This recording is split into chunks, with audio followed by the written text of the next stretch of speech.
ஆலய ஆராதனைக்கு ஆரம்பமாக அமர்ந்த வண்ணமாக ஒரு பாடலை பாடுவோம். கீர்த்தனை புஸ்தகத்திலே 34வது பாடல். கீர்த்தனை புஸ்தகத்திலே 34வது பாடல். அரசனை காணாமல் இருப்போமோ, நமது ஆயுளை வீணாக கழிப்போமோ என்ற பாடல் அமர்ந்த வண்ணமாக நாம் பாடுவோம்.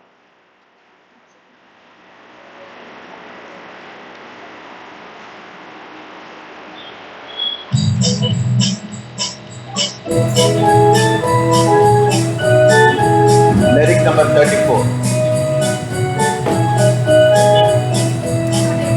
அரசனை காணாமல் இருப்போமோ, நமது ஆயுளை வீணாக கழிப்போமோ, பாரம்பரிய ஞானத்தை கழிப்போமோ, யுக பாடல் பவங்களை ஒழிப்போமோ, யுக அரசனை காணாமல் இருப்போமோ, நமது ஆயுளை வீணாக கழிப்போமோ.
வானங்கள் கர்த்தருடையவைகள், பூமியோ மனுபுத்திரருக்கு கொடுத்தார். மரித்தவர்களும் மௌனத்தில் இறங்குகிற அனைவரும் கர்த்தரை கூறியார்கள். நாமோ இது முதல் என்றென்றைக்கும் கர்த்தரை ஸ்தோத்தரிப்போம். அல்லேலூயா. ஜெபம் செய்வோம்.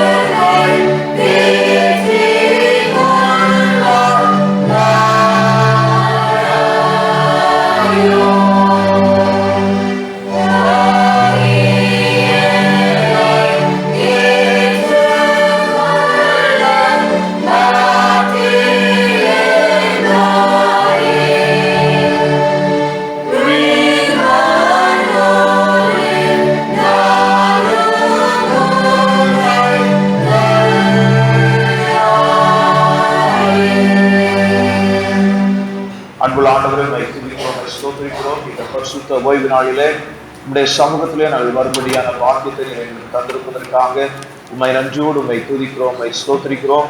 எங்க 2 பேர் 3 பேர் என் நாமத்தாலே கூடியிருக்கிறீர்களோ அவர்களுடைய நடுவில் இருக்கிறேன் என்று சொன்ன ஆண்டவருக்கு மத்தியில் இருக்கிறதற்காக ஸ்தோத்திரம். ஆண்டவரே, இந்த ஆராதனை இந்த சமூகத்தில் ஒப்பு கொடுத்து ஜெபிக்கிறோம். துவக்கம் முதல் முடிவு வரைக்கும் இந்த வழிநடத்துதல் காணப்பட வேண்டும் என்று சொல்லி ஜெபிக்கிறோம். இந்த ஆராதனை கர்த்தர் பொறுப்படுத்த வழி நடத்துகிறாங்க. வந்த அருமையான பிள்ளைகளுக்காக ஸ்தோத்திரம். இன்னும் வர வேண்டியவர்களையும் ஆண்டவர் சீக்கிரமாக அழைத்து வர ஜெபிக்கிறோம். நாங்கள் ஒருமித்து திவ்ய நாமத்தை மகிமைப்படுத்துவதற்கு எங்களுக்கு ஒரு உதவி செய்ய நாங்கள் ஜெபிக்கிறோம். இயேசு கிறிஸ்துவின் நாமத்தில் ஜெபிக்கிறோம் பிதாவே, ஆமென். நாம் யாரும் எழுந்து நின்று பாமலையில 62வது பாமலை, பாமலை எண் 62 பாடல் புத்தகத்திலே முதலாவது இருக்கும். பாமலை எண் 62. கேள் ஜன்மித்த ராயிற்கே விண்ணில் துக்கியம் ஏறுதே என்ற பாடல். Him number 62.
விசுவாசத்தை அப்போஸ்தலருடைய விசுவாச பிரமாணத்தின் மூலமாக நாம் அறிக்கை செய்வோம்.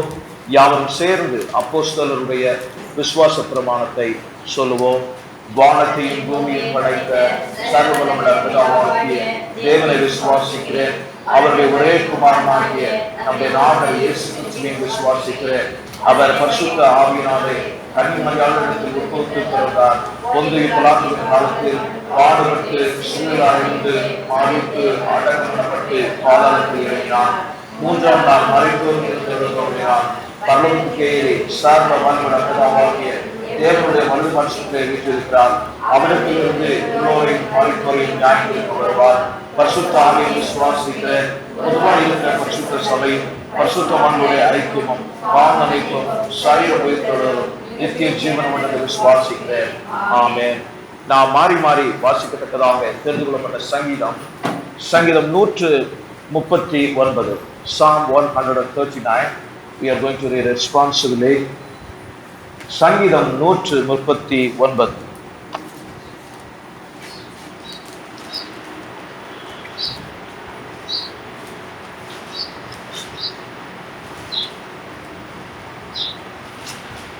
Psalm 139, சங்கீதம் 139.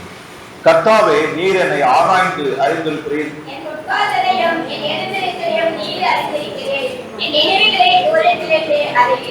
நான் நடந்தாலும் படுத்திருந்தாலும் என்னை சூழ்ந்திருக்கிறீர். என் வழிகள் எல்லாம் உமக்கு தெரியும்.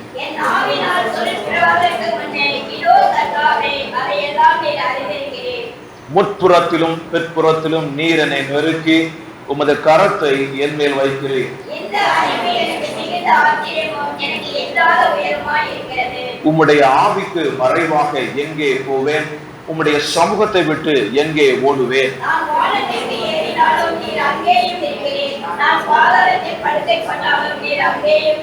நான் விடியற் காலத்து சட்டைகளை எடுத்து சமுத்திரத்தின் கடையாந்திரங்களிலே போய் தங்கினாலும், இருள் என்னை மூடிக்கொள்ளும் என்றாலும், இரவும் என்னை சுற்றி வெளிச்சமாயிருக்கும்.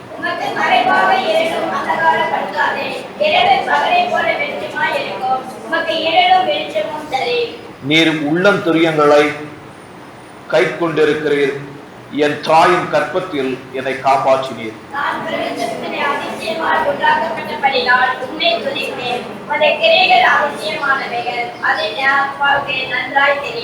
நான் ஒளிப்பிடத்திலே உண்டாக்கப்பட்டு பூமியின் தாழ்விடங்களிலே விசித்திர வினோதமாய் உருவாக்கப்பட்ட போது என் எலும்புகள் உமக்கு மறைவாய் இருக்கவில்லை.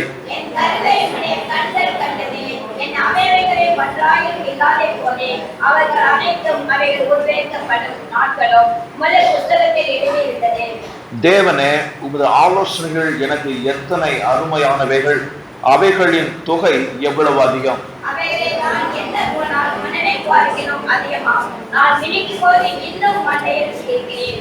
தேவனே, நீர் துன்மார்க்கனை அழித்தீரானால் நலமாயிருக்கும்.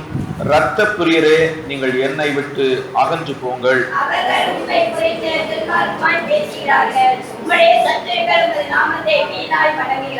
கர்த்தாவே, உம்மை பகைக்கிறவர்களை நான் பகையாமலும் உமக்கு விரோதமாய் எழும்புகிறவர்களை அருவருக்காமலும் இருப்பேனாக.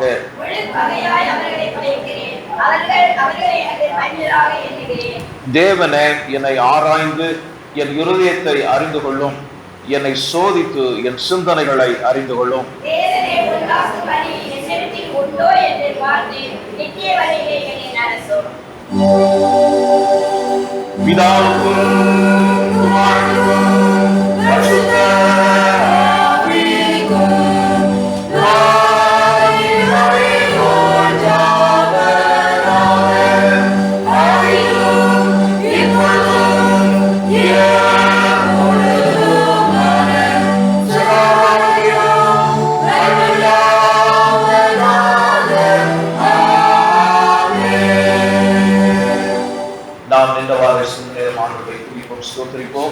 நமக்கு கொடுக்கப்பட்டிருக்கிற இந்த தருணத்துல ஆண்டவரை துதிக்கும்படியாக நாம் அழைக்கப்பட்டிருக்கிறோம்.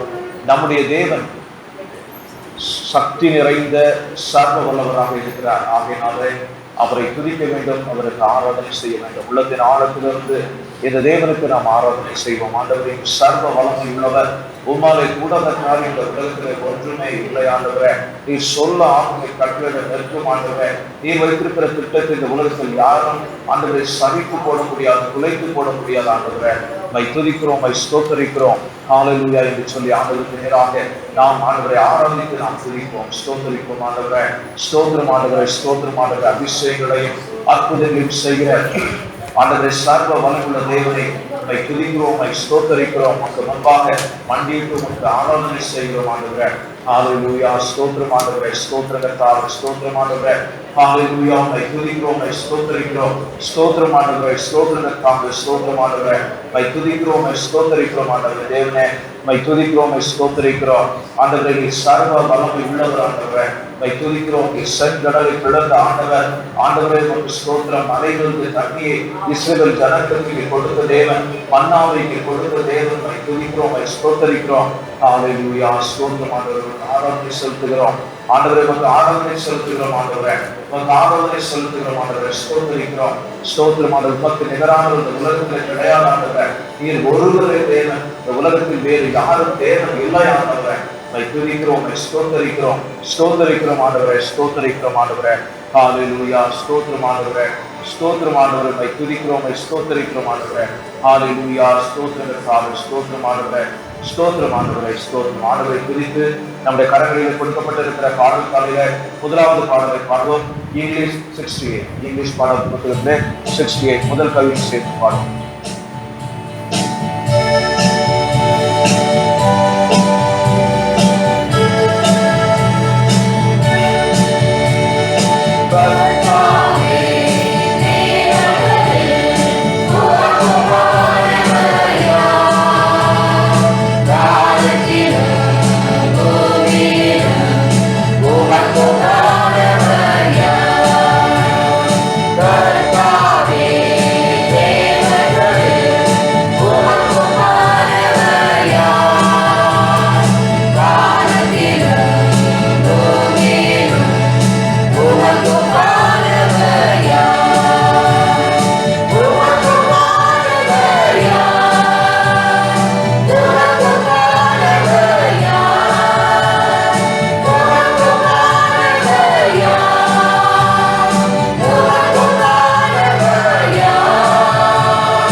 இந்த தேவனை நாம் ஆராதித்தோம், அவரை துதித்து ஸ்தோத்தரித்தோம். அவர் துதிக்கு பாத்திரர் ஆகினால் அவரை துதித்தோம், அவருக்கு நன்றி சொல்லுவோம். நம்முடைய தேவன் பல நாமங்களை உடைய தேவனாக இருக்கிறார். ஆகினாலே அநேக வேதத்தில் உள்ள பிள்ளைகள் எல்லாம் அவருக்கு பெயர்களை கொடுத்து ஆண்டவரை துதித்தார்கள்.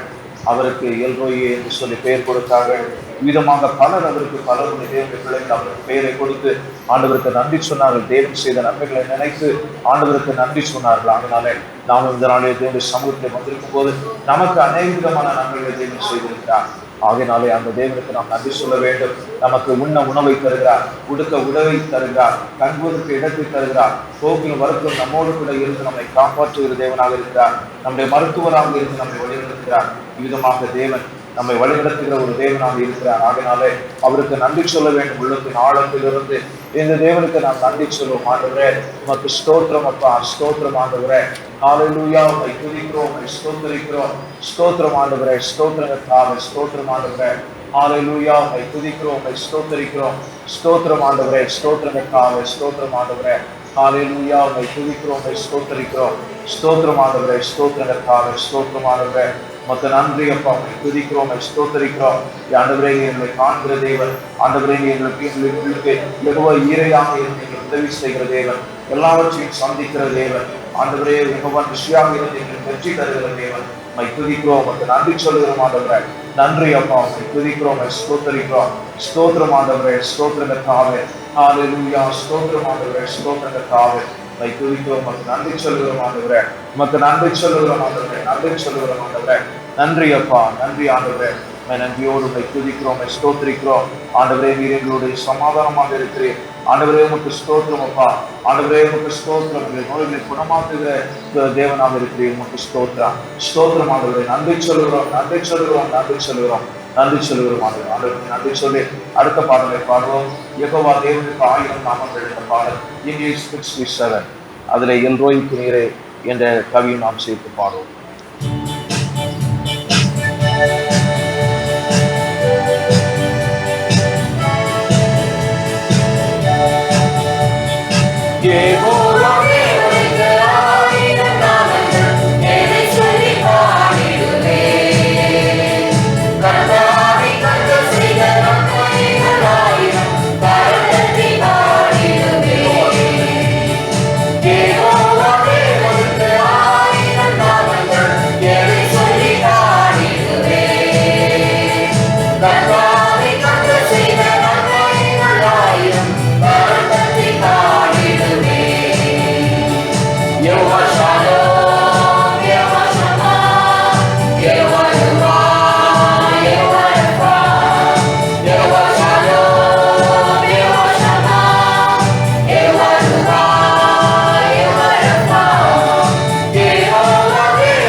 தேவனை நாம் துதிக்கிறோம், ஸ்தோத்திரிக்கிறோம். நமக்கு உதவி செய்கிற, நம்மை காண்கிற, நம்மை குணமாக்குகிற தேவனுக்கு நாம் நன்றி சொல்கிறோம். தொடர்ந்து அவருடைய கிருபை இல்லாமல் வாழ முடியாது. அந்த கிருபை நமக்கு ஒவ்வொரு நாளும் ஊற்றி தருகிற, புதிதாக தருகிற அந்த தேவனை நாம் துதிக்க வேண்டும், ஸ்தோத்தரிக்க வேண்டும். அவருடைய உதவி இல்லாமல் நாம் வாழ முடியாது. இந்த கஷ்டத்தின் நேரத்துல, நம்முடைய உடைக்கப்பட்ட நேரத்திலே நமக்கு உதவி செய்கிற தேவனாக இருக்கிறார். சோர்ந்து போன சமயத்திலே அவருடைய கிருபை நமக்கு கொடுத்து நம்மை தாங்குகிற தேவனாக இருக்கிறார். அவர் நமக்கு ஆணுக்குரிய வாழ்க்கையிலே உதவி செய்கிற ஒரு தேவனாக இருக்கிறார். ஆகையினாலே அவருக்கு நன்றி சொல்ல வேண்டும். ஆண்டவரே, எங்களுடைய ஆவிக்குரிய குறைவுகளிலே, மன கஷ்டங்களிலே, ஆண்டவர் பிரச்சனைகளிலே நீ உதவி செய்கிற தேவனாக இருக்கிறேன். உமக்கு நன்றி ஆண்டவரே. நன்றியோடு துதிக்கிறோம், ஸ்தோத்தரிக்கிறோம். ஸ்தோத்திரம் ஆண்டவரே, ஸ்தோத்திரகத்தாவே, ஸ்தோத்திரம் ஆண்டவரே. ஹalleluya, துதிக்கிறோம், ஸ்தோத்தரிக்கிறோம் என்று சொல்லி ஆண்டவருக்கு நன்றி சொல்லுவோம். ஆண்டவரே, ஸ்தோத்திரம் அப்பா. உங்களுடைய குறைவுகளிலே ஆண்டவரே உதவி செய்கிறேன். உங்களுடைய பிரச்சனைகளிலே உதவி செய்கிறேன் ஆண்டவரே. ஸ்தோத்திரகத்தாவே, ஸ்தோத்திரம் ஆண்டவரே, ஸ்தோத்திரகத்தாவே, ஸ்தோத்திரம் ஆண்டவரே, ஸ்தோத்திரம் ஆண்டவரே. நன்றியோடு துதிக்கிறோம், ஸ்தோத்தரிக்கிறோம். கிருபை எனும் எண்ணெயை எங்களில ஊற்றி எங்களை தேற்றுகிற எங்களை ஆண்டவராக இருக்கிறீர். உமக்கு ஸ்தோத்திரம். உடைய கிருபை ஒவ்வொரு நாளும் புதியதாக இருக்க அப்படின்னாவே உமக்கு ஸ்தோத்திரம். நன்றி ஆண்டவரே. நன்றியோடு துதிக்கிறோம், ஸ்தோத்தரிக்கிறோம். ஸ்தோத்திரம் ஆண்டவரே, ஸ்தோத்திரம் ஆண்டவரே, ஸ்தோத்திரகத்தாவே, ஸ்தோத்திரம் ஆண்டவரே. உமக்கு நன்றி சொல்கிறோம், உமக்கு நன்றி சொல்கிறோம் ஆண்டவரை. துதிக்கிறோம், ஸ்தோத்தரிக்கிறோம். நன்றி அப்பா, நன்றி சொல்கிறோம் ஆண்டவரே. நன்றி சொல்கிறோம், துதிக்கிறோம், ஸ்தோத்தரிக்கிறோம். ஸ்தோத்திரகத்தாவே, ஸ்தோத்திரம் ஆண்டவரே, ஸ்தோத்திரம் ஆண்டவரே. தேவனுடைய கிருபை நம்மை தாங்குவதற்காக நாம் இந்த பாடலை பாடுவோம். அடுத்த பாடல், 3வது பாடல். உங்க கிருபைதான் என்னை தாங்குகிறது, உங்க கிருபைதான் என்னை நடத்துகிறது. இந்த பாடல் இங்கிலீஷ் 138. 1வது 2வது கவிதை பாருங்கள்.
இந்த தேவனுடைய கரத்திலே நம்மை ஒப்புக் கொடுக்கும் போது நம்மை காப்பாற்றுகிறார் இருக்கிறார்.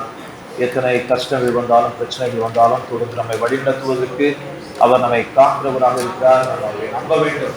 இயேசு கிறிஸ்து எனக்கு உதவி செய்ய வல்லவர், ஆண்டவர் எனக்கு உதவி செய்ய வல்லவர். என்னுடைய கஷ்டங்களில் பிரச்சனைகள் நிந்தனைகள் போராட்டங்கள் வரும்போது என்னை தாங்குகிற தேவனாக இருக்கிறார் என்று சொல்லி நாம் இந்த தேவனிடத்தில் நம்பிக்கை வைக்கும் போது தொடர்ந்து நம்மை வழிநடத்த அவர் வல்லவராக இருக்கிறார். எத்தனை கஷ்டங்கள் வந்தாலும் தேவன் என்னோடு கூட இருக்கிறார் என்ற நம்பிக்கை நமக்கு இருக்க வேண்டும். அந்த நம்பிக்கையில நாம் செல்லும் போது கண்டிப்பாக தேவன் வழிநடத்த வல்லவராக இருக்கிறார்.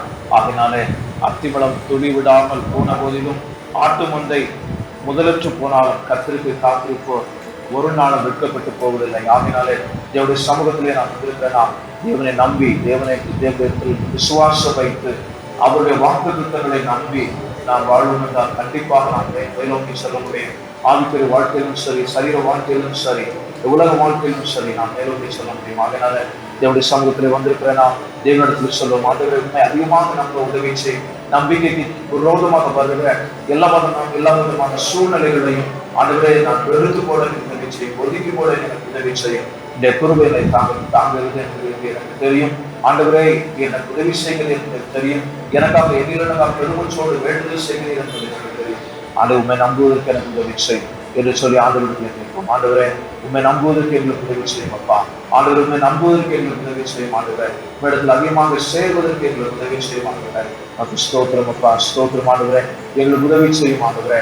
கர்த்தாவே நீர் எங்களுக்கு உதவி செய்யும்படியாக சொல்லிக்கிறோம் ஆண்டவரே. எங்களுக்கு நீர் உதவி செய்யும்படியாக சொல்லிக்கிறோம் ஆண்டவரே. நீர் எங்களுக்கு உதவி செய்யும்படியாக சொல்லிக்கிறோம் ஆண்டவரிடத்துல உதவி கேட்டு அடுத்த பாடலை பாடுவோம். பாடல் எண் 4, இங்கிலீஷ் 122. இங்கிலீஷ் 122.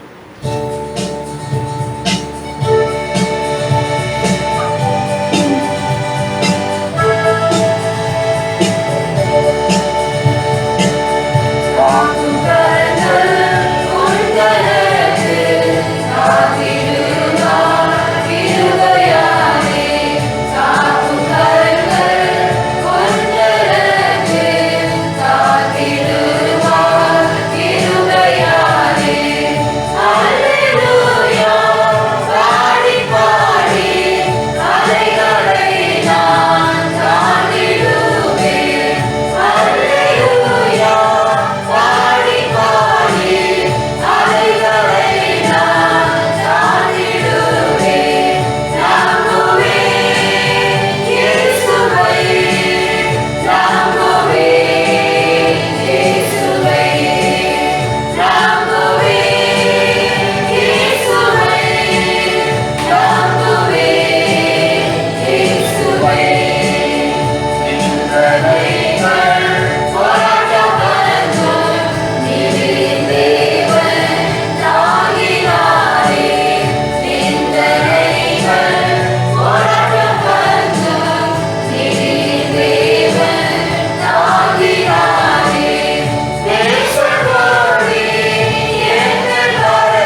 நாங்கள் உண்மை நம்புகிறோம் ஆண்டவரே.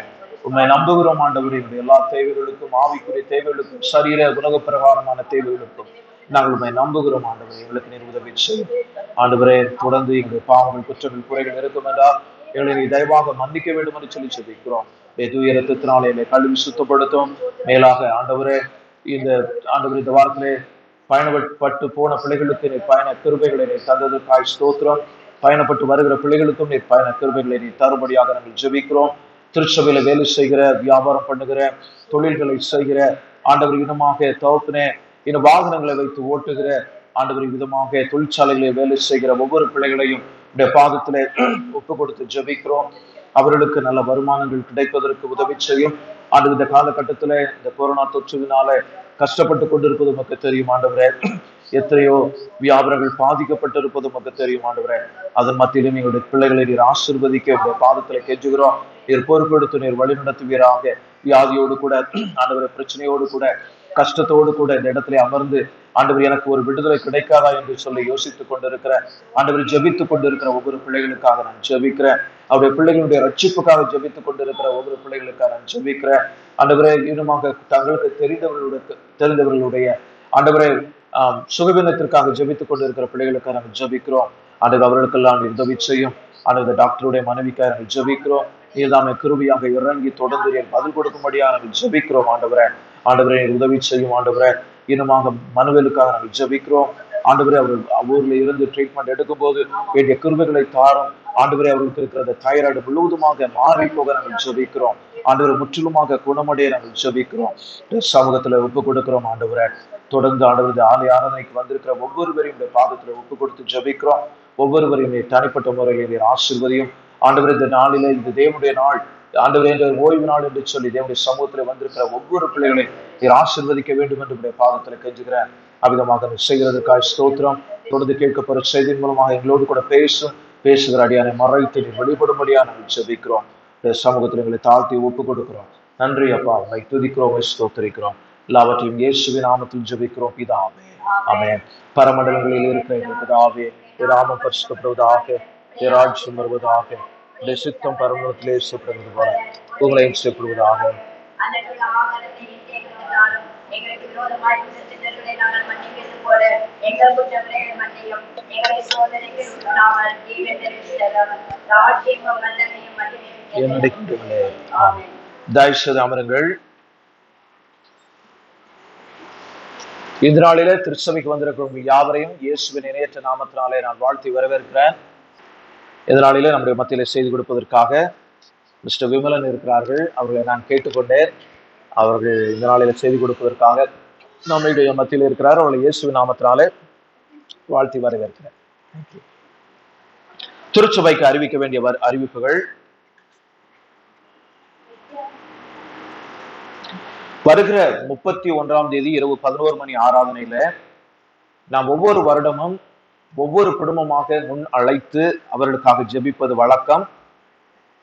அப்பொழுது அந்த வாக்குத்தட்டை, சிறிய வாக்குத்தத்த அட்டையும் உங்களுக்கு கொடுக்கப்படும்.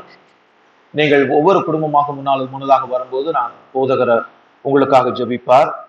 அது மாத்திரமல்ல, அந்த நேரத்துல நீங்கள் விரும்பினால் நன்றி காணிக்கைகளை ஆண்டவருக்கு என்று கொடுக்கலாம். அந்த நேரத்திலே நீங்கள் காணிக்கை படைக்க வேண்டும் என்று விரும்பினால் நன்றி காணிக்கை ஆண்டவருக்கு கொடுக்கலாம். இந்த வருடம் முழுவதும் தேவன் நம்மோடு கூட இருந்து நம்மை வழிநடத்தி இருக்கிறார், நம்மை பாதுகாத்து இருக்கிறார், நமக்கு வேண்டிய உதவிகளை செய்திருக்கிறார். ஆகையினாலே அந்த நன்றி செலுத்தும் வண்ணமாக அந்த காணிக்கை படைக்க வேண்டும் என்று விரும்பினால் நாம் படைக்கலாம். பிராமிஸ் கார்டும் இருக்கிறது. அது நீங்கள் வாங்கி செல்லவில்லை என்றால் வாக்குத்தத்த அட்டை இருக்குதா இல்லையா?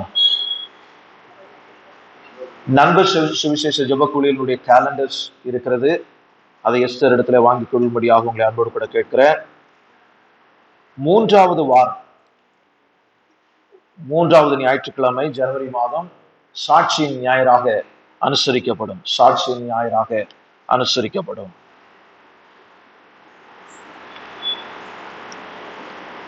வேத பகுதி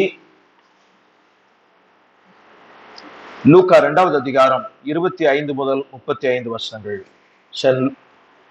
The Gospel according to St. Luke chapter 2 verses 25 to 35.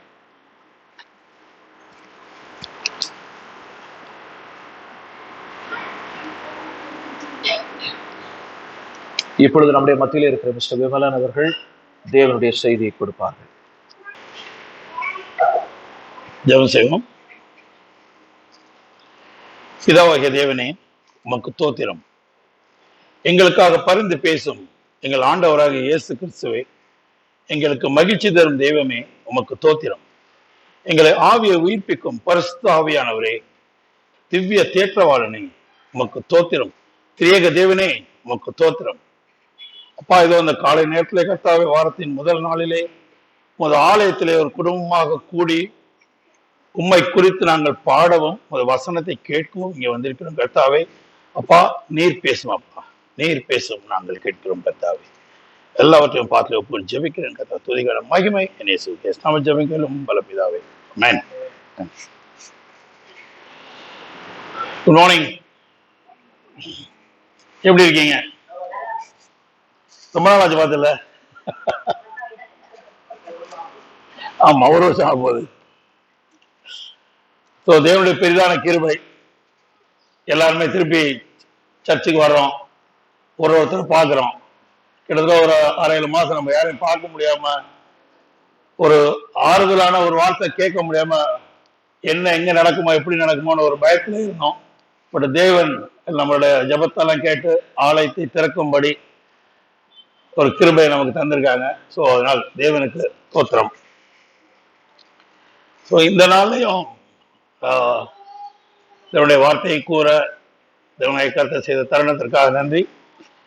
So இது கிறிஸ்மஸ் டைம் கரெக்டா? ஸோ எல்லாம் இப்பதான் கிறிஸ்மஸ் செலிப்ரேட் பண்ணிட்டு 2 நாள் ஆச்சு. இன்னைக்கு 27, 25 எல்லாம் சிறப்பாக கொண்டாடிட்டு இப்போ 4வது லாஸ்ட் ஞாயிற்றுக்கிழமை நம்ம இங்க வருவோம். சரி, ஒரு கேள்வி எனக்கு. கிறிஸ்மஸை நம்ம ஏன் கொண்டாடணும்? ஏன் கொண்டாடணும்? நம்ம கொண்டாடுறோம், எப்ப கொண்டாடிட்டோம், கொண்டாடணும். எது கொண்டாடணும்? சும்மா சொல்லுங்க. இது ஒரு ஃபேமிலி மாதிரி தான். உங்க பதிலே கேட்கலாம், ஒன்றும் தப்பு இல்லை. கிறிஸ்மஸை நாம ஏன் கொண்டாடுகிறோம்? அப்புறம் பாஸ்டர் பார்த்தீங்கன்னா நீங்க பார்த்து பேசுங்க. சந்தோஷத்துக்காகவா? சரி, சந்தோஷத்துக்காக கிறிஸ்மஸை நம்ம கொண்டாடுறோம். அப்புறம்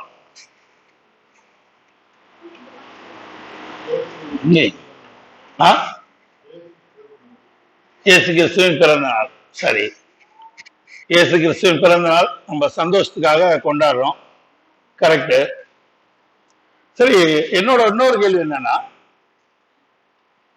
இயேசு கிறிஸ்து பிறந்தார் அப்படின்னு நீங்க எப்படி நம்புறீங்க?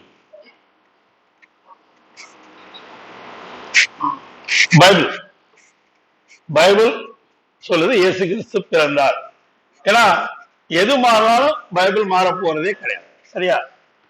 சரி, இப்போ கிறிஸ்துமஸ் இயேசு கிறிஸ்து பிறந்தார்னு ஒரு நாளை நம்ம நிர்ணயிச்சோம். அந்த நாளை கிறிஸ்துமஸ் அப்படின்னு சொல்லி நம்ம கொண்டாட ஆரம்பிச்சோம். அப்போ இந்த கிறிஸ்துமஸ் கொண்டாடுறதுக்காக நம்ம எவ்வளவு ப்ரிப்பேர் பண்ணோம்?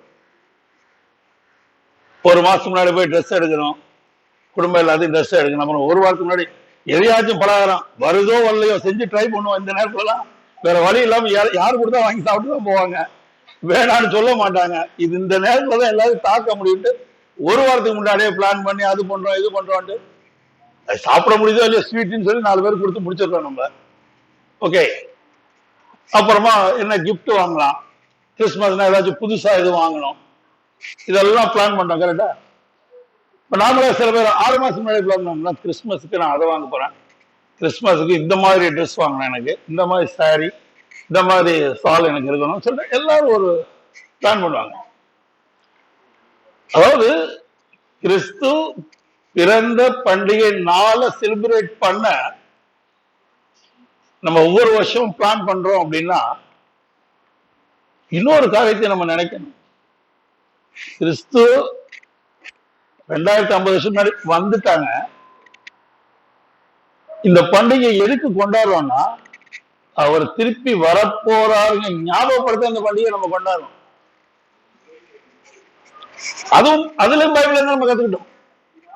பிறந்தார் அப்படிங்கறத நம்ம விசுவாசம் பண்ண மாதிரி இந்த நாளுக்கே இத்தனை ப்ரிப்பரேஷன் நமக்கு அப்படின்னா, வரப்போற நியாயாதிபதியா வரப்போற, இப்ப கிருபைக்காக வந்தாரு, ஒரு சான்ஸ் பா, ஒண்ணுமே பண்ண முடியாத நிலைமை, சரி நான் வந்து எல்லாத்தையும் மாத்துறேன். ஒரு கிருபையில வந்தவர் அடுத்தாப்புல நியாயாதிபதியா வரப்போறார், டைரக்டா ஜட்ஜ்மெண்ட். அதுக்கு நம்ம பிரயாசப்படணும். அதை ஞாபகப்படுத்த நம்ம ஒவ்வொரு பண்டிகையை நம்ம கொண்டாடணும். ஒவ்வொரு காரியமே அதை போக்கஸ் பண்ணி தான்.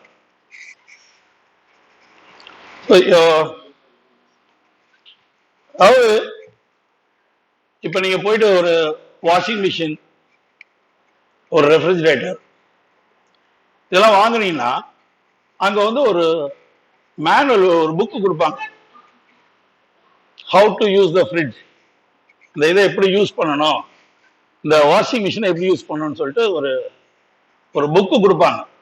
அதில் முதல்ல போட்டிருப்பா, இந்த புக்கை படிக்காம மிஷினை ஆன் பண்ணாத அப்படின்னு போட்டிருப்பான். இன்ஸ்ட்ரக்ஷன் தெளிவா இருக்கும். இந்த மிஷினை, இந்த புக்கை படிச்சுட்டு ஆன் பண்ணு, இதை படிக்காம நீ ஆன் பண்ணனா எது நடந்தால் நான் பொறுப்பு இல்லை. அதே மாதிரிதான் ஆண்டவர் நம்மளை கிரியேட் பண்ணிட்டு வேதத்தை நம்ம கையில கொடுத்து, இந்த பைபிள் நம்மகிட்ட கொடுத்து, இதை படிச்சுட்டு நீ நட, இதை படிக்காம நீ நடந்தா நான் பொறுப்பு கிடையாது. அதனாலதான் நமக்கு பைபிள் ரொம்ப ரொம்ப இம்பார்ட்டன்ட். நம்ம அதை படிச்சா மட்டும்தான் நம்ம யார் அப்படிங்கறதே புரியும். பைபிள் படிக்காத நம்ம யாருன்னு நமக்கு தெரியாது. அதான் அது ஒரு பெரிய உண்மை. ஒரு ஃபேமிலியில அப்பா அம்மா எல்லாம் உட்காந்து பேசிட்டு இருக்கப்ப அந்த பையன் கேட்கிறான், நீங்க எப்போதுமே பைபிள்ல இருந்து எங்களுக்கு சொல்லி கொடுத்துட்டு இருக்கீங்க, ஒரு பிரச்சனை வந்தா எப்படி ஃபேஸ் பண்ணணும் ஜெனரல் நாலேஜ் எங்களுக்கு இல்ல, எல்லாமே பைபிள்னு எங்களுக்கு சொல்லி தரீங்க. அப்போ சரி என்ன பிரச்சனை வந்துச்சு, சரி நாங்க பைக்ல போறோம், போலீஸ்கார் பிடிச்சிட்டாரு, அவர்கிட்ட எப்படி பேசணும் கூட எங்களுக்கு ஒரு ஜெனரல் நாலேஜ் இல்ல, நீங்க பைபிள்னே சொல்லி எங்களை வளர்க்குறீங்க.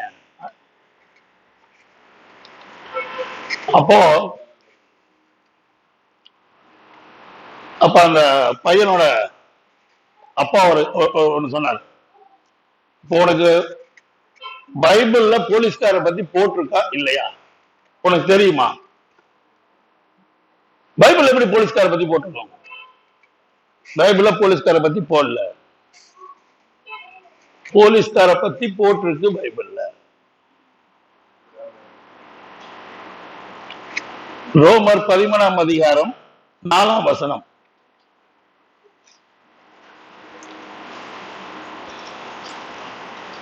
Romans 13, chapter 13, verse 4.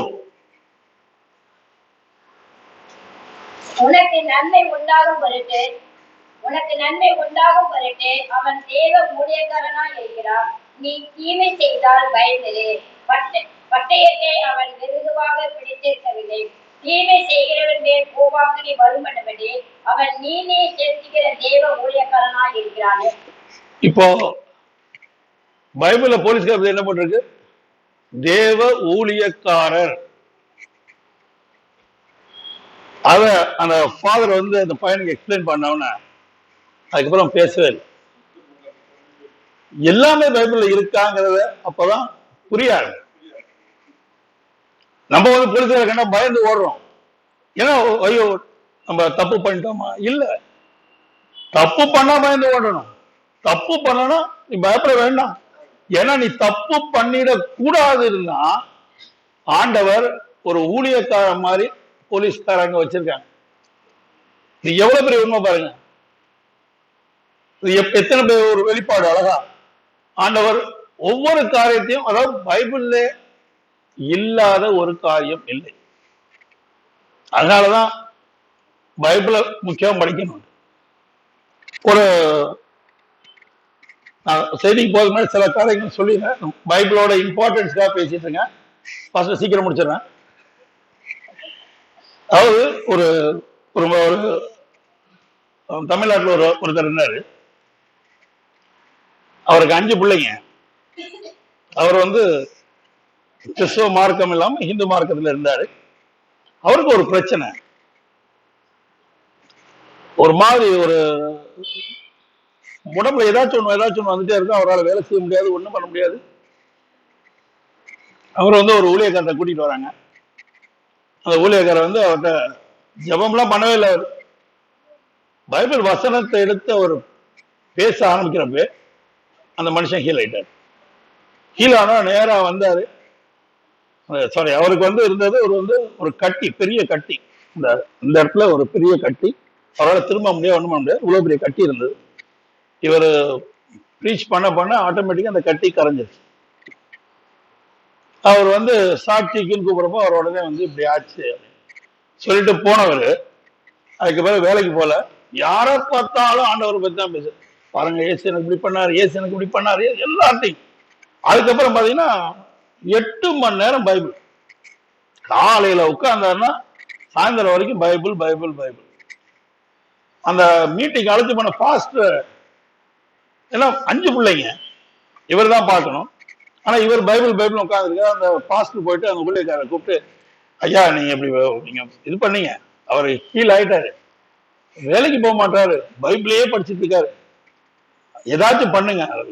சரி, அவர்கிட்ட இந்த புக்ஸ் எல்லாம் கொடுத்து விற்க சொல்லுங்க, நம்ம ஒரு சின்ன ஒரு கான்ட்ரிபியூஷன் கொடுப்போம் ஃபேமிலி நடத்துறதுன்னு சொல்லிட்டு அந்த ஊழியக்காரர் அவங்க இன்ஸ்டிடியூஷன்ல இருந்து கொஞ்சம் ஒரு பணத்தை கொடுத்து இந்த புக்ஸ் எல்லாம் கொடுத்து விற்று அதுல வர நீங்க எடுத்துங்கன்னு சொல்லி பண்ணாங்க.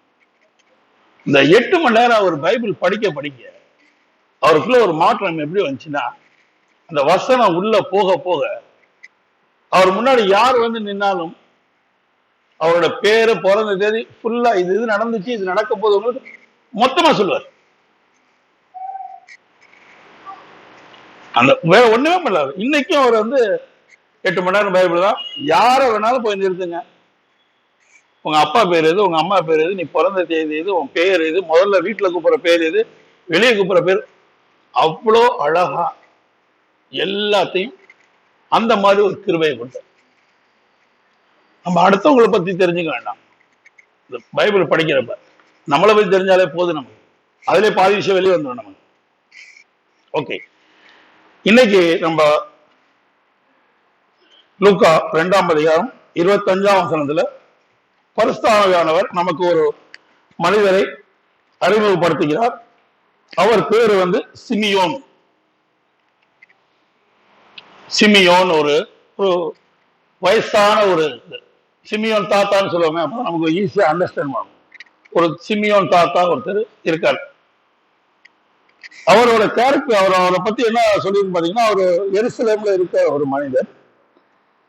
அவர் நீதியும் தேவ பக்தியும் உள்ளவனாயும், நீதியும் தேவ பக்தியும் உள்ளவனாயும். இந்த வார்த்தை நீதி, பக்தி நமக்கு ஈஸியா தெரியும். நீதி என்ன? நீதி நீதி வேற, நேர்மை வேறங்க.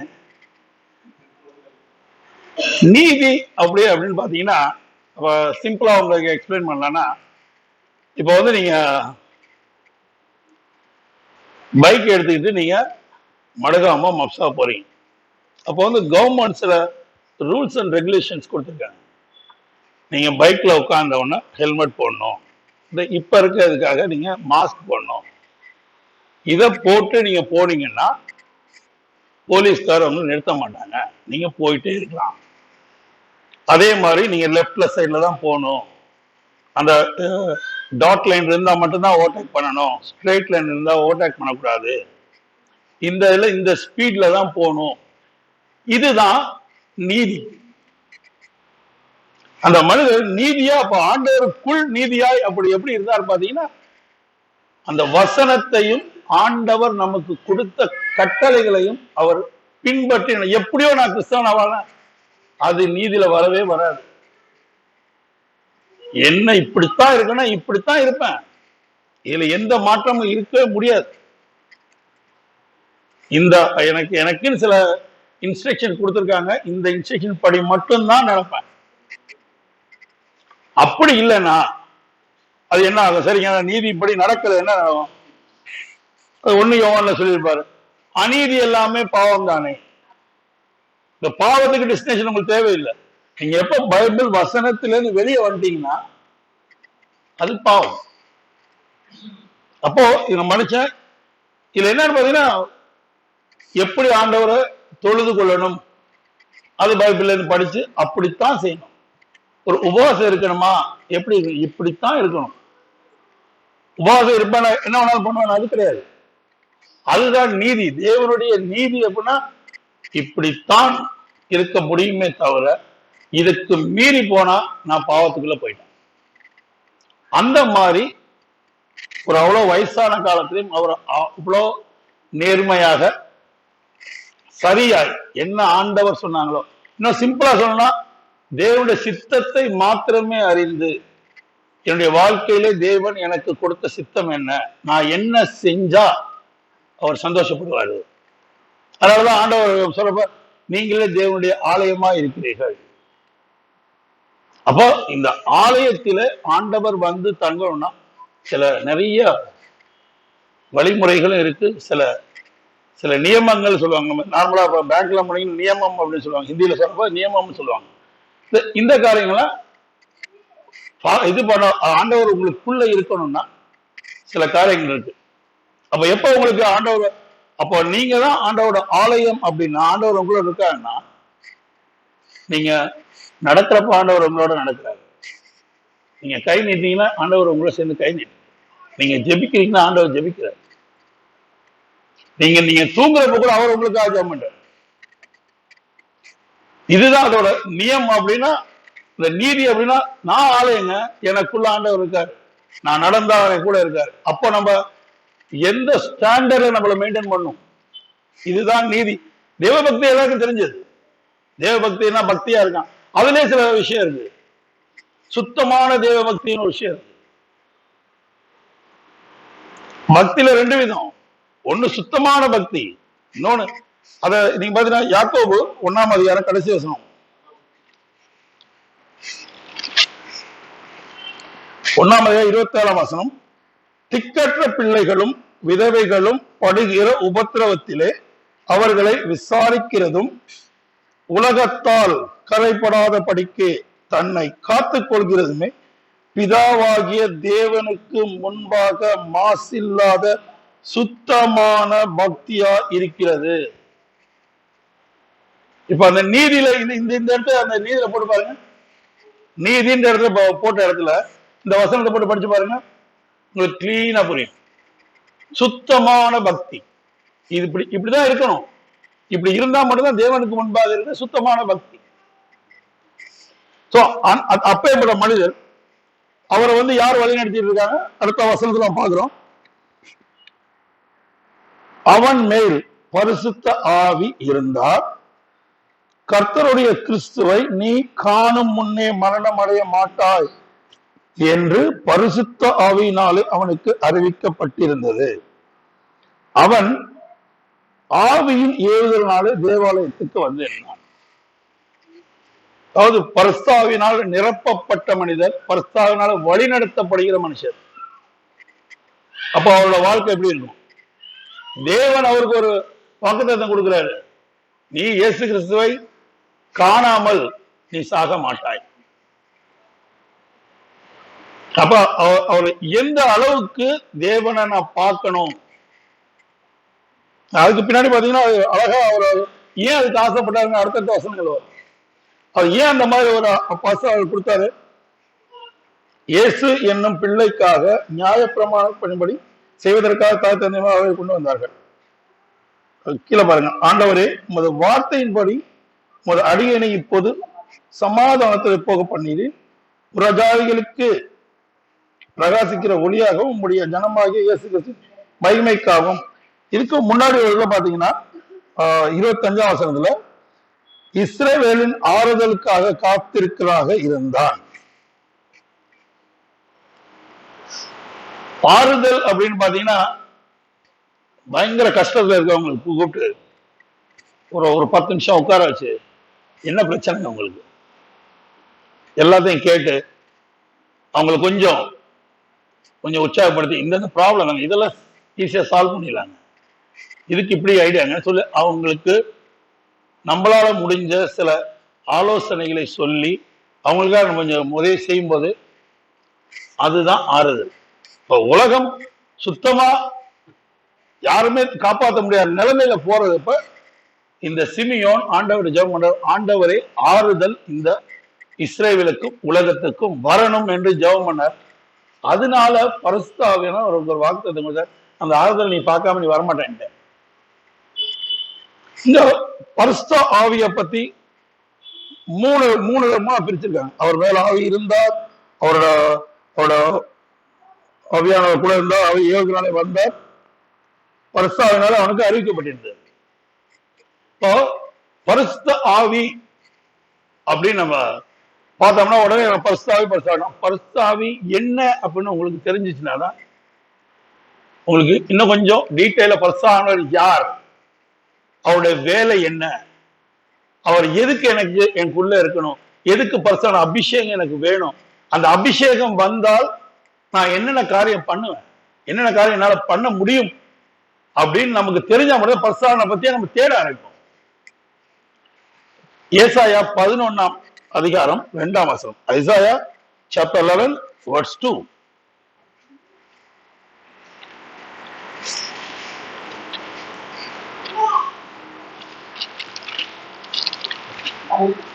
இந்த இடத்துல பாத்தீங்கன்னா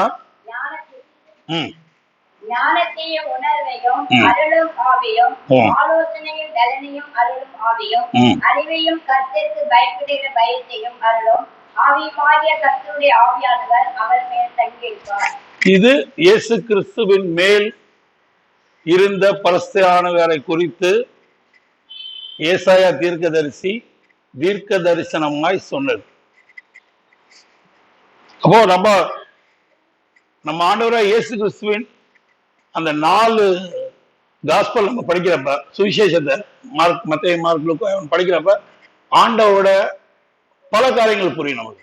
அவர் இத்தனை ஞானமா எப்படி இருந்தாரு, எப்படி ஹீல் பண்ணாரு, எப்படி எல்லாருக்கும் ஒரு ஆலோசனை கொடுத்தாரு அப்படின்னா இந்த பரிசுத்தஆவியானவர் ஒரு ஆவியா நம்ம பார்க்கிறோம். ஆனால் இந்த பரிசுத்தஆவியானவருக்குள்ள 7 விதமான ஆவிகள் பரிசுத்தஆவியானவர் ஒரு பேரை நமக்கு கீழே இருக்கு. இப்போ நீங்க எத்தனை பேர் இஸ்ரேல் போயிட்டு ஒரு ஒரு விளக்கு தண்டு வாங்கிட்டு வருவாங்க, எத்தனை பேர் பாத்துறீங்க? ஒரு 7 இருக்கும். ஒரு லைன் இப்படி வரும், ஒரு யூ, 2 யூ, 3 யூல வரும். அது எல்லாம் ஒரே லைன்ல வரப்ப 7 கேண்டில் கொடுத்துற மாதிரி ஒரு விளக்கு. அது நீங்க பாத்தீங்கன்னால தெரியும். அது இஸ்ரேல் போயிட்டு வராங்களோ அந்த இதை வாங்கிட்டு வருவாங்க. அது பரிசுத்த ஆவியானவருடைய அடையாளம். அந்த நடுவுல இருக்க ஸ்டெம் தான் எல்லாத்துக்கும் முக்கியம். இப்ப நீங்க அந்த நடுவுல இருக்க இதுல நீங்க ஆயில் ஊத்துனீங்கன்னா அந்த ஆயில் எல்லாத்தையும் நிரப்போம். முத யூவை நிரப்போம், 2வது யூ நிரப்போம், 3வது யூவை நிரப்பாங்க. அது இந்த நடுவுல இருக்கிற கர்த்தராகிய ஆவியானவர். அந்த கர்த்தராகிய ஆவியானவர் நமக்குள்ள இருக்கும்போது ஞானத்தினாவி, உணவினாவி, ஆலோசனையினாவி, பலத்தினாவி, கர்த்தரை அறியும் ஆவி, கர்த்தருக்கு பயத்தை தரும் ஆவி. இதுக்குதான் நமக்கு ஆவியானவர் நமக்கு வேணும். ஆவியானவர் நமக்குள்ள இருந்தா மட்டும்தான் நமக்கு என்னென்ன தெரியும். இப்ப ஞானத்தினாவி ஏன் வேணும்? ஞானத்தினாவி இருந்தா மட்டும்தான் உங்க கண்கள் திறக்கப்படும். கண்கள் திறக்கப்படாத நீங்க அண்டர்ஸ்டாண்ட் எல்லாத்தையும் உங்களுக்கு புரிஞ்சுக்க முடியும். அது இருந்தாலும் உங்களுக்கு அறிவினாவே உங்களுக்கு வேலை செய்யும். அறிவுனா என்ன? தேவனை அறிகிற அறிவே அறிவு. என்னோட ஆண்டவர் யார், நான் யார், என்னை படைச்ச என்னோட ஆண்டவர் யார், எதுக்காக என்ன அமைச்சார், இது பரிசுத்த ஆவியானவர் மட்டும்தான் நமக்கு வெளிப்படுத்த முடியும். அந்த அனுபவத்தை பெற்றவர் தான் இந்த மனிதன் சிமியோன். இப்போ இவர் இதுக்கு பிறகு பாத்தீங்கன்னா அவர் சொல்ற தீர்க்க தரிசனங்கள் 30வது வசனத்துல பாத்தீங்கன்னா அவர் தீர்க்க தரிசனமா சொல்லிட்டு வர்றாரு.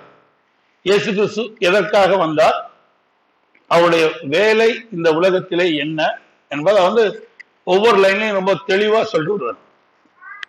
பிரகாசிக்கிற ஒளி, இஸ்ரவேலுக்கு மகிமை. பிரகாசிக்கிற ஒளி அப்படின்னு பாத்தீங்கன்னா மத்தேயு 6:12-13 பாத்தீங்கன்னா அந்த இயேசு கிறிஸ்துவ பிரசங்கத்துல சொல்லும் போது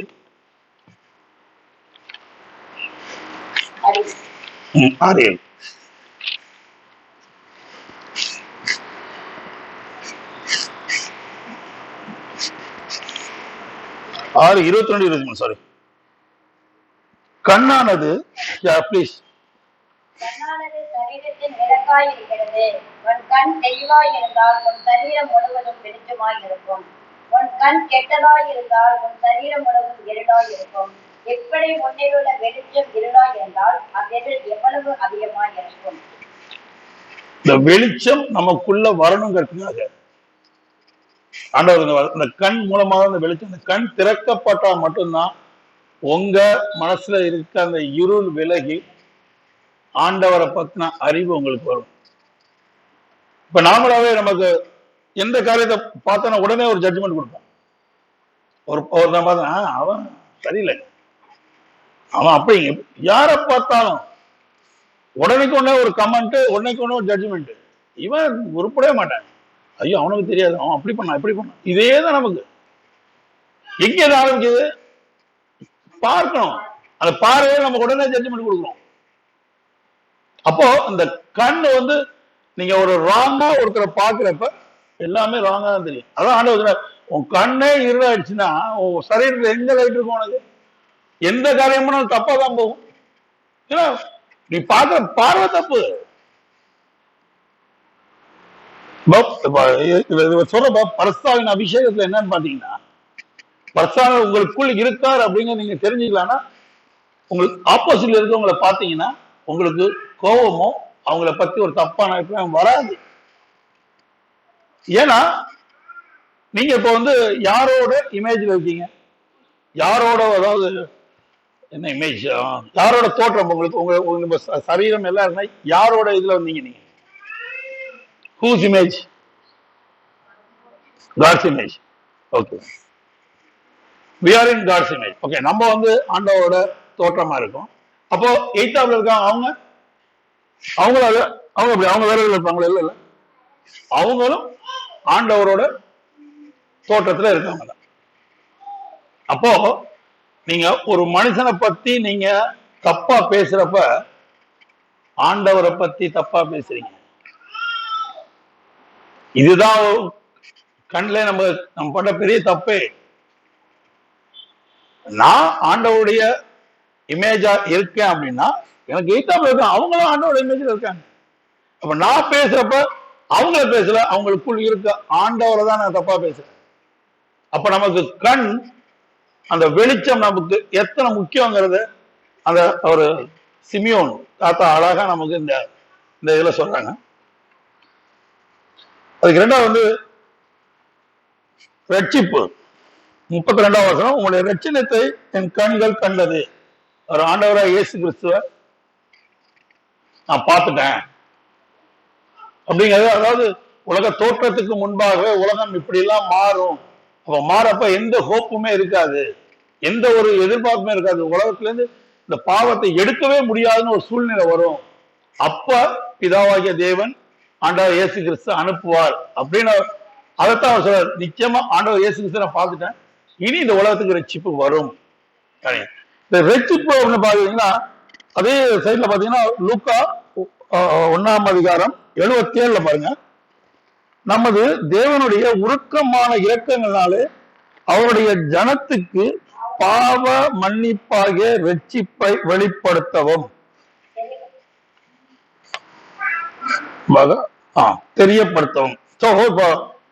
ரட்சிப்பு, நமக்கு ஒரு ரட்சிப்பு வேணும்னா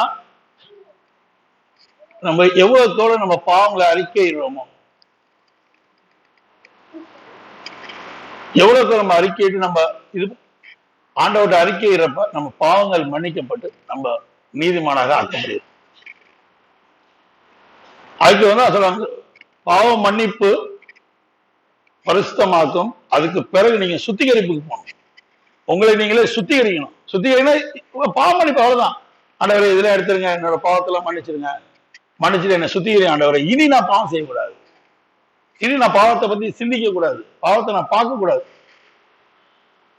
இதுதான் இந்த ரட்சிப்புல இதான் பாவ மன்னிப்பு. நீங்க எவ்வளவுக்கு எடுத்து உங்களை நீங்க சுத்திகரி பண்ணிக்கிறீங்களோ அவ்வளவுக்கு அவ்வளோ நீங்கள் நீதிமானாக ஆக்கப்படுவீர்கள். அடுத்து அவரு ஆண்டவர் இயேசு கிறிஸ்து எதுக்காக வந்தார் அப்படிங்கிறது, அநேகருடைய இருதயங்களை வெளிப்படுத்தப்பட்டதாக இஸ்ரவேலின் அநேகர் விழுகிறதற்கும் எழுகிறதற்கும் விரோதமாக பேசப்படும் அடையாளங்களுக்காகவும் இவர் நியமிக்கப்பட்டிருக்கிறார். நம்ம அந்த 4 சுவிசேஷத்தை படிக்கிறப்ப மத்தேயு, மார்க், லூக், யோவான், ஜான் படிக்கிறப்ப நமக்கு எத்தனை பேர் அதாவது பாவி அவன் விழுகிறான், அவன் பாவத்தை உணர்த்ததான் ஆண்டவர் பாவின்னு உணர்ந்து அவன் விழுகிறான், எந்திரிக்கிறப்ப நீதிமானா எந்திரிக்கிறான். இதற்காகத்தான் இயேசு வந்தார்கள். இந்த வசனத்தை சொல்றாங்க, லாஸ்டா உன் ஆத்மாவையும் ஒரு பட்டயம் உருகி போகும் என்றான். இதுக்கு எபிரேயர் 4:12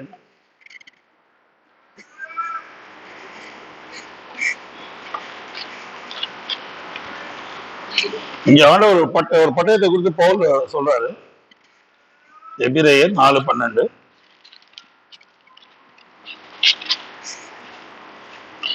தேவனுடைய வார்த்தையானது ஜீவனும் வல்லமையும் உள்ளதாயும் இருபுறமும் கருக்குள்ள எந்த பட்டயத்திலும் கருக்கானதாயும் ஆத்மாவையும், அந்த பட்டயம் என்ன பண்ணுங்க, ஆத்மாவையும் ஆவியையும் கணுக்கையும் உனையும் பிரிக்கத்தக்கதாக உருவ குத்துகிறதாயும் இருதயத்தின் நினைவுகளையும் யோசனைகளையும் வரையறுக்கிறதாயும் இருக்கிறது. ஆண்டவருடைய வசனத்தை, அந்த வசனம் ஒரு மனிதனை எத்தனையாக பிரிக்கிறது. ஆவியையும் ஆத்மா எப்படி பிரிக்கிறது, நம்மள ஆலோசனைகளை எப்படி பிரிக்கிறது. இந்த சிமியோன் அவருக்கு இறங்கின அதே தேவன் இன்னைக்கு அவரை போல பல போராட்டங்களையும் ஆண்டவருக்காக ஒரு நீதியான வாழ்க்கை வாழ்ந்து பாவங்களை வெறுத்து தப்பான இந்த காரியங்களை சிந்திக்காம இருந்து தேவனை மட்டுமே ஒரு எனக்கு ஏசைப்பாக ஆண்டவர் சொன்னாங்க, உனக்கு எந்த டார்கெட்டும் கிடையாதுப்பா, நான் தான் டார்கெட். என்ன போல வாழணும்னு நினைச்சா மட்டும்தான் இந்த உலகத்துல எல்லாரும் யாராச்சும் ஒருத்தர் டார்கெட் வச்சீங்கன்னா அவரை பீட் பண்ண பிறகு உங்களுக்கு ஒன்றும் தெரியாது, அவரை நான் ஜெயிச்சிட்டேன் இனிமேல் கிடையாது. அதான் ஆண்டவர் வச்சா இல்ல. இதான் லாஸ்ட் ஆண்டவர் வந்து வெளிப்படுத்தின லாஸ்ட் அட்வைஸ். அதான் 21ஆம் அதிகாரத்துல இந்த 22ல 11ஆம் வசனம், அநியாயம் செய்கிறவன் இன்னும் அநியாயம் செய்யட்டும், அசுத்தமா இருக்கிறவன் இன்னும் அசுத்தமா இருக்கட்டும், நீதி உள்ளவன் இன்னும் நீதி செய்யட்டும், பரிசுத்தம் உள்ளவன் இன்னொரு வந்தார். அதை உணர்ந்து ஆண்டவருக்காக வாழுங்கள், வாழுவோம். ஆமென். ஜெபம் செய்வோம். கிருபையும் இரக்கமும் எங்கள் அன்பின் தகப்பனே, அப்பா இதோ இந்த நேரத்தில் கர்த்தாவே நீர் பேச நாங்கள் கேட்டோம். ஆண்டவரே அப்பா, உங்களுடைய வசனம் இருபுறம் கருக்குள்ள பட்டயம்.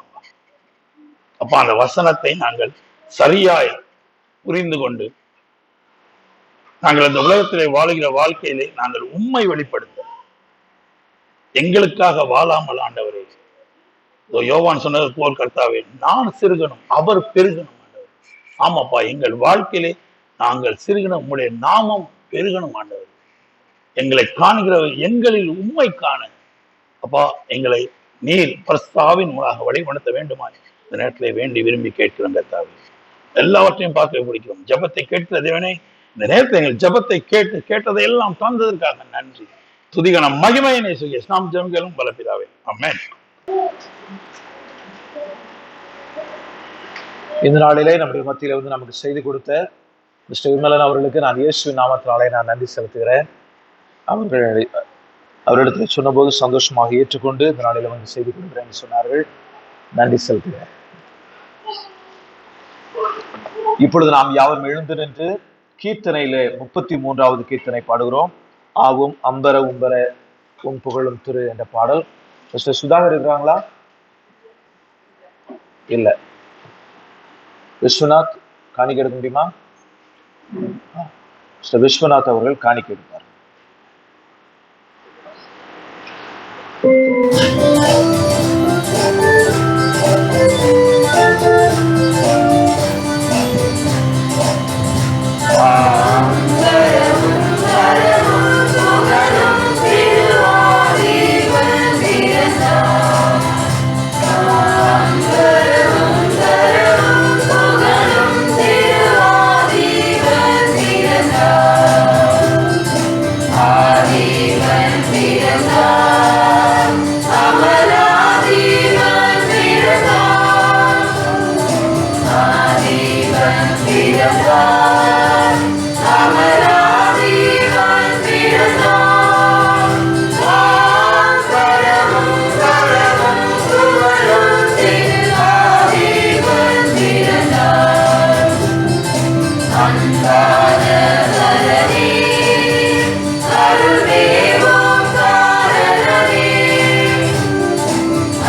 அன்புள்ள ஆண்டவரே, உம்மை துதிக்கிறோம், ஸ்தோத்திரிக்கிறோம். இந்த நாளில் இந்த சமூகத்திலே வந்து ஆண்டவரே, உம்மை துதித்து பாட எங்களுக்கு அந்த தருணத்துக்காக நன்றி சொல்கிறோம். ஆண்டவரே, இந்த வார்த்தையை கேட்க நீர் உதவி செய்தீர், நன்றி சொல்கிறோம். ஆண்டவரே, உமக்கு இது கொடுப்பதற்கு உதவி செய்திருக்கிறீர், உமக்கு நன்றி சொல்கிறோம். நாங்கள் படித்திருக்கிற அன்பின் காணிக்கை ஆண்டவரை ஏற்றுக்கொண்டு அங்கீகரித்து அதை திருச்சனுடைய விரிவுக்காக இதற்கு பயன்படுத்தும். கொடுத்த பிள்ளைகள் ஒவ்வொருவருக்காக நன்றி. ஒவ்வொரு தேவையை சதிப்படியாக உம்முடைய பாதத்தில் கெஞ்சுகிறோம். ஒருவேளை தஸ்மபாக காணிக்கைகளை இந்த சமூகத்தில் படைத்திருப்பார்கள் என்றால் அதற்கேற்ற ஆசீர்வாதத்தையும் இவன் கொடுக்க வேண்டும் என்று இந்த பாதத்தில் கெஞ்சுகிறோம். நன்றி காணிக்கைகளை படைத்திருப்பார்கள் என்றால் அதற்கேற்ற ஆசீர்வாதத்தை கொடுக்க நாம் ஜெபிக்கிறோம். இந்த சமூகத்தில் ஒப்புக் கொடுக்கிறோம். இந்த ஆலயத்திற்கு வந்த ஒவ்வொருவரின் ஆசீர்வதியும் இது தேவனுடைய நாள் என்று அதை பிரத்யேகப்படுத்தி முதன்மைப்படுத்தி அதை வேறு வழிகளில் செலவழிக்காத இந்த சமூகத்தில் வந்ததுனால இதற்கேற்ற ஆசீர்வாதத்தை இவருடைய வாழ்க்கையில் கொடுக்க வேண்டும் என்ற பாதத்தை கெஞ்சுகிறேன். விசேஷமாக செய்து கொடுத்த மகளிர் பாதத்தில் ஒப்பு கொடுத்து சொல்லியிருக்கிறேன். அவருடைய ஆசீர்வதியும் இன்னும் அதிகமாக அவர் கைது செல்ல எல்லா பிரயாசங்களை ஆசீர்வதியும் தொழில்களில் விருத்தியை தந்து வெளிப்படுத்த வேண்டும் என்று சொல்லியிருக்கிறேன். குடும்பத்தில் பிள்ளைகளை ஆசீர்வதி இந்த சமூகத்தில் ஒப்புக் கொடுக்கிறேன். பலப்படுத்தி வழி நடத்தும். நன்றி ஆண்டவரே, நாங்கள் இந்த இடத்தை விட்டு கலந்து செல்கிறோம். பெரிய அந்த தெய்வ சமூகம் எங்களோடு கூட இருந்து எங்களை வழிநடத்தி ஆசீர்வதிக்க வேண்டும். இயேசுவின் நாமத்தில் ஜெபிக்கிறோம் பிதாவே, ஆமென். கர்த்தர் உன்னை ஆசீர்வதித்து உன்னை காக்க கடவர். கர்த்தர் தம்முடைய முகத்தை உன்னில் பிரகாசிக்க பண்ணி உன்மேல் கிருபையாய் இருக்க கடவர். கர்த்தர் தம்முடைய முகத்தை உன்மேல் பிரசன்னமாக்கி உனக்கு சமாதானம் கட்டிட கடவர்.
என் ஆத்மாவே கர்த்தரை ஸ்தோத்திரி, என் முழு உள்ளமே பரிசுத்த நாமத்தை ஸ்தோத்திரி. என் ஆத்மாவே கர்த்தரை ஸ்தோத்திரி, அவர் செய்த சர்வ உபகாரங்களை கர்த்தர் உங்களோடு கூட இருப்பாராக. சமாதானத்துடைய போக கடவுள். தயவு செய்து அமருங்கள்.